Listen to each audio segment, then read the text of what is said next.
The Lord be with you. And with your spirit. A reading from the Holy Gospel according to John. Glory to you, O Lord. I invite everyone to please be seated. We have a lengthy Gospel this morning.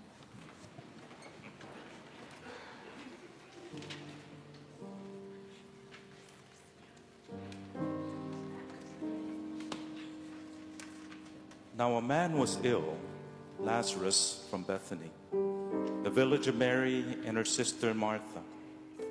Mary was the one who had anointed the Lord with perfumed oil and dried his feet with her hair. It was her brother Lazarus who was ill.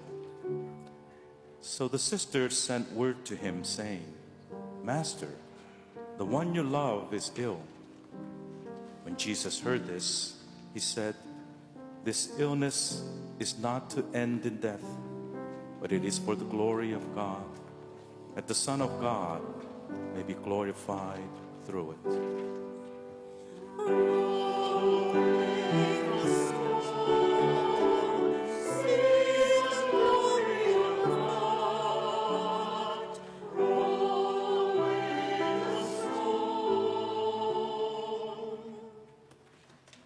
Now Jesus loved Martha and her sister and Lazarus. So when he heard that he was ill, he remained for 2 days in the place where he was. Then, after this, he said to his disciples, "Let us go to Judea." The disciples said to him, "Rabbi, the Jews were just trying to stone you, and you want to go back there?" Jesus answered, "Are there not 12 hours in a day? If one walks during the day, he does not stumble, but he sees the light of this world. But if one walks at night, he stumbles, because the light is not in him." He said this and then told them, "Our friend Lazarus is asleep, but I am going to awaken him." So the disciples said to him, "Master, if he is asleep, he will be saved." But Jesus was talking about his death, while they thought that he meant ordinary sleep. So then Jesus said to them clearly, "Lazarus has died, and I am glad for you that I was not there, that you may believe. Let us go to him." So Thomas, called Didymus, said to his fellow disciples, "Let us also go to die with him."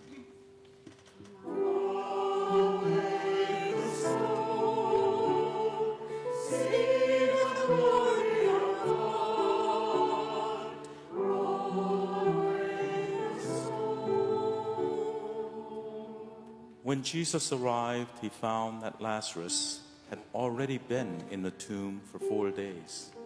Now Bethany was near Jerusalem, only about 2 miles away, and many of the Jews had come to Martha and Mary to comfort them about their brother.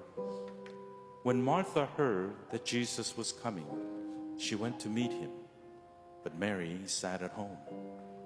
Martha said to Jesus, "Lord, if you had been here, my brother would not have died. But even now I know that whatever you ask of God, God will give you." Jesus said to her, "Your brother will rise." Martha said to him, "I know he will rise in the resurrection on the last day."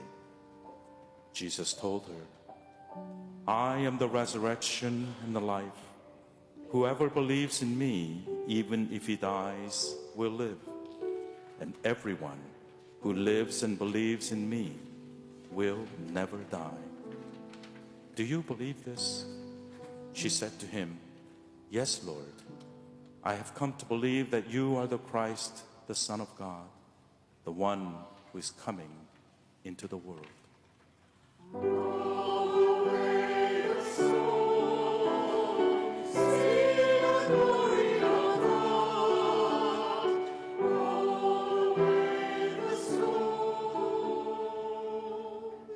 When she had said this, she went and called her sister Mary secretly, saying, "The teacher is here and is asking for you." As soon as she heard this, she rose quickly and went to him. For Jesus had not yet come into the village, but was still where Martha had met him. So when the Jews who were with her in the house comforting her saw Mary get up quickly and go out, they followed her, presuming that she was going to the tomb to weep there.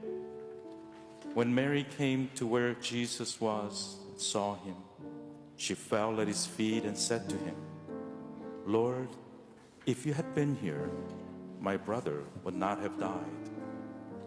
When Jesus saw her weeping, and the Jews who had come with her weeping, he became perturbed and deeply troubled and said, "Where have you laid him?" They said to him, "Sir, come and see." And Jesus wept. So the Jews said, "See how he loved him." But some of them said, "Could not the one who opened the eyes of the blind man have done something so that this man would not have died?" So Jesus, perturbed again, came to the tomb. It was a cave, and a stone lay across it. Jesus said, "Take away the stone." Martha, the dead man's sister, said to him, "Lord, by now there will be a stench. He has been dead for 4 days." Jesus said to her, "Did I not tell you that if you believe, you will see the glory of God?" So they took away the stone, and Jesus raised his eyes and said, "Father, I thank you for hearing me. I know that you always hear me. But because of the crowd here, I have said this, that they may believe that you sent me." And when he had said this, he cried out in a loud voice, "Lazarus, come out."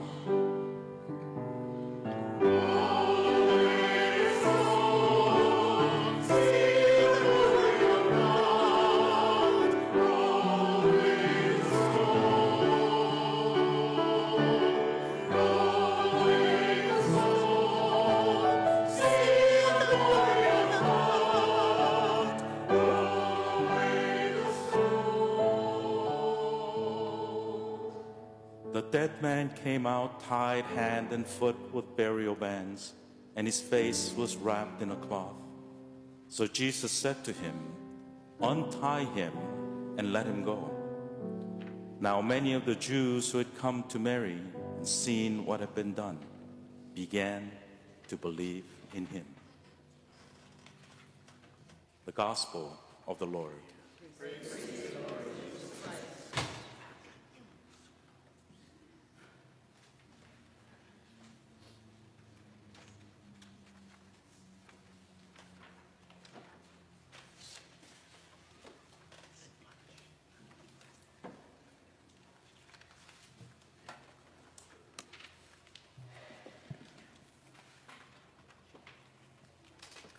In today's gospel, we see that big miracle of Jesus. He raises Lazarus from the dead. And all the people there were just awestruck, like, wow, he brought a dead person back to life again. How amazing is that? But in this same passage, there is something that Jesus says that is even more amazing, more profound. He says, "Whoever believes in me, even if he dies, will live. And everyone who believes in me will never die." And what Jesus is talking about here is his promise of everlasting life. That even when our bodies may die, our soul, our spirit lives on. That we, our eternal soul, will live on forever. As we recite in the Apostles' Creed, "I believe in God and in life everlasting."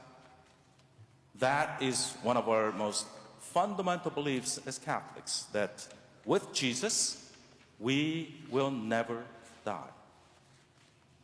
When people say to us, "Well, how do you know that for sure? Where's the proof?" There's no scientific or empirical evidence to prove that, right? So how do you know that for sure? And we say, well, we believe because of faith, our faith in Jesus Christ. But you know, there may be proof after all. Our Jesuit priest, Father Robert Spitzer, he actually wrote a paper on this. And he does offer very convincing medical and scientific proof of this.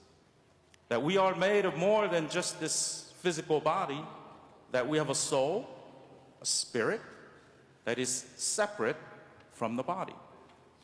And even after your body dies and decays, your soul continues on, doesn't die. Medical and scientific proof. And it's well documented too. Now, Father Spitzer, he's a well-known modern theologian. He has written many, many books and articles on faith and spirituality, especially relating to science and reason. And he also has his own weekly program on EWTN. So he's very credible, well respected in the Catholic community, and this is what he says. And it's about what a person experiences after they die and before they're brought back to life again by medical resuscitation. In the past, when a person has a cardiac arrest, they die. And there was nothing anyone can do about that. But over the last 50 years or so, since the discovery and use of CPR, the epinephrine injections and ventilators and those defibrillators, you know, those paddles that uses electric shock to restart the heart. Seen those in the movies, right? Patient's heart monitor goes flat, goes beep, and the doctor yells, clear, and boom. And the patient almost miraculously is brought back to life again. So now, even if a person is deemed clinically dead, after their heart has stopped working, blood has stopped circulating, no breathing, that's the definition, by the way, of when a person is deemed clinically dead. Still, using those modern medical techniques, sometimes they're able to revive them back to life, literally bringing them back from dead. And these people who were deemed clinically dead and then resuscitated and comes back to life again, well, some of them, a lot of them actually, they say that during those moments when they were dead, that they experienced something truly extraordinary, supernatural, that they got a glimpse of the afterlife. And this has left the doctors and medical experts completely baffled and perplexed because they just cannot explain it. And they name this phenomena near-death experiences, or NDE. The people who had this NDE encounter, they say that after they died, they experienced the feeling of absolute peace and bliss, and encountering a warm and loving being of light who radiates absolute unconditional love toward them, the kind of love that like they've never felt before. These experiences are said to be so vivid, so clear and real, and so gloriously overwhelming that they have no adequate words to describe them. And some even experience being separated from their physical body, floating up and seeing their dead body on that operating table, being able to see and hear every detail of what the doctors are saying and doing to try to revive them.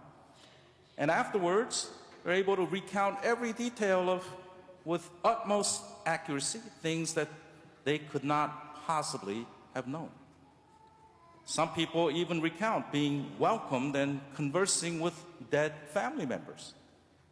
In one case, a young girl said that in her NDE experience, she was met by a young boy who told her, "I'm your brother." But she kept telling him, "But I don't have a brother. I'm an only child." After she was revived, when she told this to her parents, they said, "Yes, we did have a son, but he died before you were born, and we never told you about your brother." So over the past 50 years, and it's still ongoing, neuroscientists, psychiatrists, medical experts at multiple medical schools and hospitals all over the country and the world, they have conducted studies and research on this NDE phenomenon, and they have documented thousands of these cases. And here are some of their findings. That when a person has been resuscitated after a cardiac arrest, 18% of them who clinically died and came back, they actually had a near-death experience, an NDE. For children, 85% of them experienced NDE, and a vast majority of them, they tell that similar story of their experiences. One research showed that when a blind person experiences an NDE, that 80% of them reported actually seeing with their eyes. And most of them were born blind. They were blind from birth, who has never seen a visual image in their entire life. And yet they're able to describe their visual images from their NDE very, very accurately in ways that only people with sight can describe them. Now, most of these NDEs are said to be very positive and truly amazing experiences, but a small percentage of them, about 1 to 2% of the people, have reported that their experiences were negative, were very, very dark. According to a study in the annuals of the New York Academy of Sciences, an estimated 9 million people in the United States reported having an NDE, a near-death experience. 9 million people. That study was done in 2011, so there have been apparently more people since then. And the medical experts, they agree that this is happening and that it is real, but they just can't explain it. Because when you are deemed clinically dead, there's no blood running through your brain, and so your brain is shut down. There's no electrical, chemical activity in the brain. It is simply stopped. So physiologically or psychologically, there can be no consciousness, no perception, no sensory input, no thought. And yet these people have very vivid and detailed memories of their experiences and observations while they were dead. These studies and research also found that once a person has gone through this near-death afterlife experience, their personality and their outlook on life and their values are said to have completely changed. They're more at peace, they have no fear of death, have greater compassion toward others, less concern for material wealth, and a higher sense of purpose and meaning in life, and stronger faith in God. There's a Dr. Bruce Grayson, who heads one of the leading researchers on NDE at the University of Virginia School of Medicine. He has no religion and does not believe in God, and he has been researching this, what he calls a scientific anomaly, for the last 50 years, and himself has documented over 1,000 cases. And after his 50 years of research, his finding is that while NDEs defy scientific explanation, there's no dispute that NDEs are real, that it happens, and that it is a common experience shared by millions. And as a scientist, he concludes that there is more to life than just our physical bodies, that our mind and brain do appear to be completely separate things. In other words, our mind, our consciousness, the thing that makes us who we are, survives the death of our brain and our physical body, that it is its own separate thing. It is what we, as the faithful, call the eternal soul. Now, our Catholic Church has no official position on NDE, not yet anyway, but our Catechism of the Catholic Church does say that at our death, body and soul are separated, and also that the soul is immortal. It does not perish when it separates from the body at death. Father Spitzer, he says that these shared memories of so many people's near-death experiences is proof of the existence of our trans-physical soul, an immortal soul that survives the death of our physical body. He says NDE is God giving us a glimpse into our eternal existence with Him. As Jesus tells us in our gospel reading today, I am the resurrection of the life. Whoever believes in me, even if he dies, will live. And everyone who lives and believes in me will never die.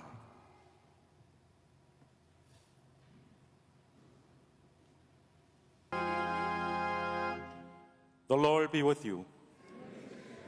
A reading from the Holy Gospel according to Matthew.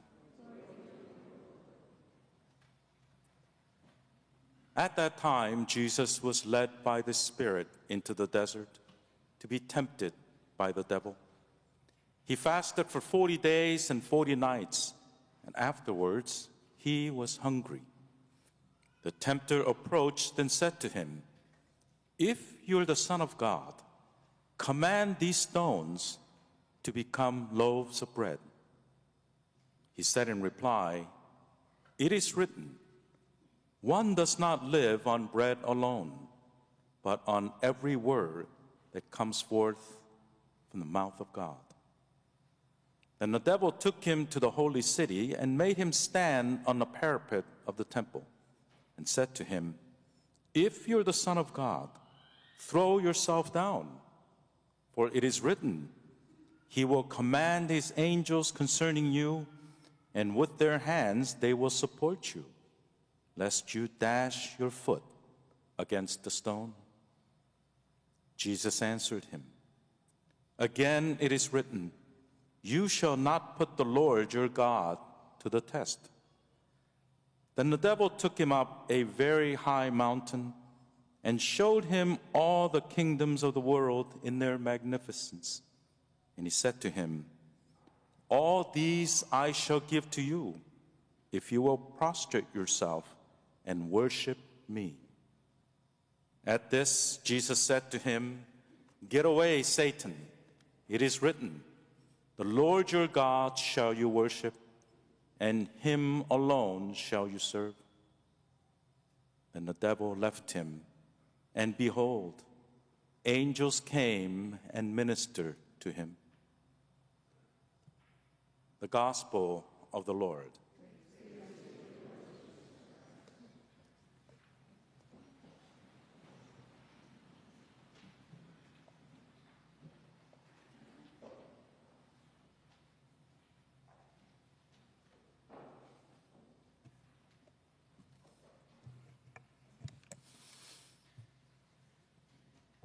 There was a study published in the National Academy of Sciences by two Harvard professors about our human nature in how we deal with temptation.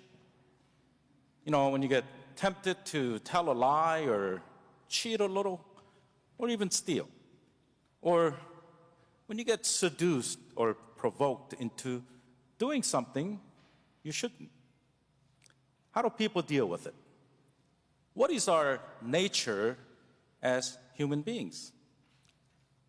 This scientific study found that most people, they have to use their sheer willpower to try to overcome that desire, that temptation. They found that it is something that we have to work really hard to fight that battle on our own. And the study called this the will hypothesis, that one's own willpower, that is what people use to try to overcome their temptation. The will hypothesis. Now, kind of sounds obvious though, doesn't it? I mean, of course you got to use your will to fight off these temptations that seem to come at you from everywhere. But this study also made another very interesting finding, which they call the grace hypothesis. And that is, they found that for some people, overcoming temptation seemed almost natural, even automatic, kind of. That for them, it required very little battle or struggle, if any, to overcome their temptation. That even while being tempted, for these folks, it didn't seem to have much effect on them, as if they're protected by this armor, like wearing a raincoat in the rain and those raindrops of temptation just bounce right off of them. Almost like Jesus, when he was tempted by the devil in that desert. Jesus was out there fasting for 40 days, and he was very hungry. That's when the devil came and tried to tempt him. Says to him, "If you're the Son of God, why don't you just turn these stones into bread?" And the devil not only tempts him with food, but he also tries to belittle him, provoke him, challenge his ego, adding that is if you really are the Son of God. But Jesus doesn't even flinch or hesitate. To every challenge, every temptation that the devil tries to ensnare him, Jesus calmly responds by relying on God and the Word of God to thwart off this tempter. To these temptations, Jesus' reaction is almost casual, as if he's just brushing off some dust. So what this Harvard study determined was that there really are people like that. It showed that human beings are capable of being at the level where temptation has very little effect on them.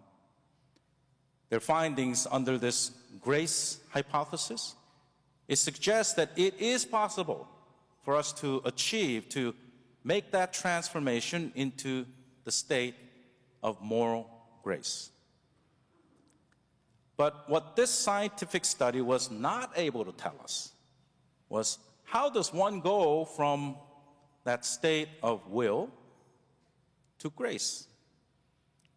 And that's where our faith comes in. There's a noted theologian and priest, Father Frederick Faber. He said that every time we resist temptation, we grow in grace. In other words, by using our will to resist those temptations, we are doing our part, but the real heavy lifting comes from God. When these temptations become just too strong, it's seductions and provocation just too powerful for us to fight on our own. That is when we rely completely on God and in His grace to break us free from those temptations.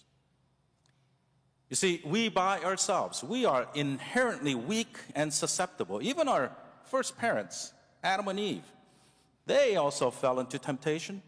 And in their weakness, they reached for that forbidden fruit. We can all easily fall into temptation. We cannot fight it alone. We need God's help. The more we rely on God, the easier it becomes to overcome those temptations. We cannot do it by ourselves. And those temptations, they come in many different levels, and some are very subtle. Sometimes it's even those small ones that creeps up on you, tries to take control over you. Like this temptation that happened to me just last night. You know, Lent is a season of prayer, fasting, and almsgiving, and one of the things that we also try to do is to abstain and practice our self-discipline. One of the things that I enjoy in life is having a drink or two, maybe some beer or a glass of scotch. Sometimes I even indulge in lighting up a nice big cigar with that. And that's what I gave up, all of that for Lent. That's my little offer of sacrifice to God. But that temptation, it creeps up on you really fast. Last night, when I got together with my friends after the Religious Ed Congress, they brought out that single malt scotch and tried to pour me a glass. And then he says, "Hey, I've been saving these Cuban cigars for you today." And oh man, it got really tempting. And we're only 3 days into Lent. And I realized that I was nowhere near as strong as I thought I was. And that's when I had to really shut my eyes and say, "Oh, Heavenly Father, I'm just too weak. I cannot do this on my own. You got to help me, please. Suit me up with that armor of grace so this temptation will have no effect on me." And then right away, I'm doing just fine with that club soda. And you know, if the devil is bold enough to tempt Jesus himself, he will most certainly try to tempt you and me, especially in our homes and in our families, because we are very vulnerable in a family. A family is made up of people of different personalities and temperaments, each with imperfections and weaknesses of their own. And everyone has their own expectations from each other. I mean, we love them and we will do anything for them, but a lot of times they clash. All families have difficulties. There are no perfect ones. We all have our own dysfunctions, including my own family. Like when I come home at the end of a long, stressful day and I'm tired and hungry, and the first thing my wife says to me is, "You know, you forgot to take out the trash this morning." And then she goes on to remind me of all the other stuff that I could be doing better. I'm sorry, Christina. Life of a deacon's wife. So, as she's saying these things to me, that's when I hear this little voice in my head. "Hey, you gonna stand there and take that? What she's doing to you right now, that ain't right. It's not fair. What about all the stuff that she's not doing right? You need to remind her of that." And most of the time, I fall into that temptation, and I end up yelling back at her saying, "Well, what about you?"